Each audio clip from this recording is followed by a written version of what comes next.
নমস্কার, রাধে রাধে। আপনারা কীরকম আছেন? আশা করছি সকলে খুব ভালো আছেন। আপনাদের ফেস্টিভ্যাল কীরকম কেটেছে? আমারও কিন্তু খুব ভালো কেটেছে, কিন্তু তারই সঙ্গে প্রচুর ব্যস্ত ছিলাম।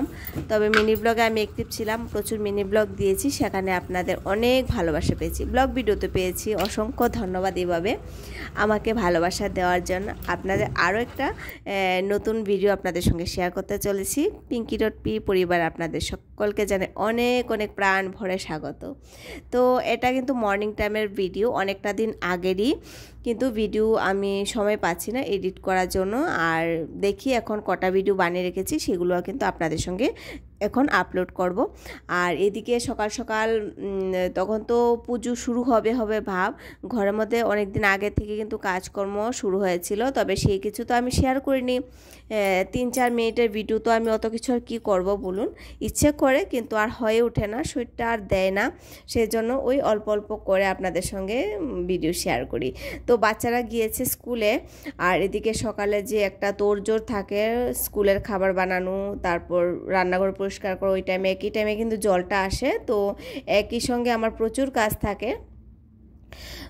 তো এদিকে কিন্তু ওরা গিয়েছে স্কুলে, আর আমার জন্য 1 কাপ করেছিলাম লাল চা কিন্তু এখন আমি প্রতিদিন সকালবেলা খাই। তখন আমার শরীরটা ভীষণ খারাপ ছিল, ডাক্তার আমাকে নাই করে দিয়েছে যে আপনি চা নেবেনই না, কিন্তু তারপরেও আমার ওই যে প্রিয় মানে অভ্যাসটা ছাড়তে পারছি না। তখন আমি ভীষণ অসুস্থ ছিলাম, তা নাহলে ভিডিওটা আপনাদের কাছে পৌঁছে যেত। তো এদিকে কিন্তু আমি ছাদে গিয়ে কাপড় টাপড় সকালবেলা মেলে দিয়ে আসলাম। সকালে তখন রোদের ঝলকটা এত সাধারণ ছিল, একদম শারদীয়া দুর্গাপুজোর যে একটা রোদের ব্রাইটনেস, সেটা একদম স্পষ্ট বোঝা যায়। তো গন্ধটা যদিও আমাদের এখানের মতো না, কিন্তু তারপর রৌদ্রটা দেখে বোঝা যায় না মা দুর্গার পূজা কিন্তু একদম নজদিকে চলে এসছে। তো সঙ্গে ছিল বৃহস্পতিবার, ছাদ থেকে আনলাম গিয়ে পুঁই শাক। তখন আমাদের গাছগুলো ওইদিকে ছিল, এখন একটু অন্যদিকে ট্রান্সফার করেছি, তবে সেটা আপনাদের সঙ্গে পরে শেয়ার করব।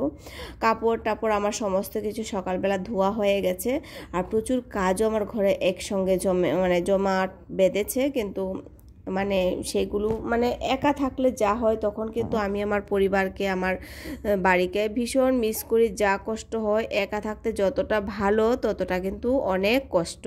একা কাজ করাটা মজা, কিন্তু যখন অসুবিধাটা হয় না, তখন কিন্তু ভীষণ কষ্ট হয়। এদিকে টাইমের মধ্যে রাজার বাবাও কিন্তু অফিস থেকে চলে এসছে, তো খাবারটা দুপুরবেলা রাজার বাবাকে দিয়ে একই সঙ্গে কিন্তু আমি বসে পড়ি। তখন হাতে আমার 45 মিনিটের মতো থাকে, আমি একটু ঘুমাই তখন, তারপর কিন্তু বাচ্চারাও চলে আসে। তো মাঝখান থেকে কোনো কাজ আমি করি না, থালটা সব পড়ে থাকে, আমি এগুলো বিকেলেই করি। তো আমি খাবো নিরামিষ, আর রাজার বাবাকে একটু মাংসটা দিয়ে দিই, তা নাহলে এটা আবার নষ্ট হবে, সেই জন্য আর নিয়মটা রাখতে পারলাম না। তো রাতে করেছিলাম রান্নাঘরটা পরিষ্কার একদম, এগুলো রাত ছাড়া হয় না। রান্নাঘরটা আমি বেশিরভাগই কিন্তু রাতেই ক্লিন করি। তবে মন মানসিকতা ভালো থাকার একটা মন্ত্র আমি বলবো, ঘরটাকে যতটা ক্লিন পরিষ্কার পরিচ্ছন্ন গুছানো রাখা যায়, সেটাই হচ্ছে সব থেকে মূল মন্ত্র আমি বলবো, যেটা আমার কাছে আর কি। তো সেরকমটাই।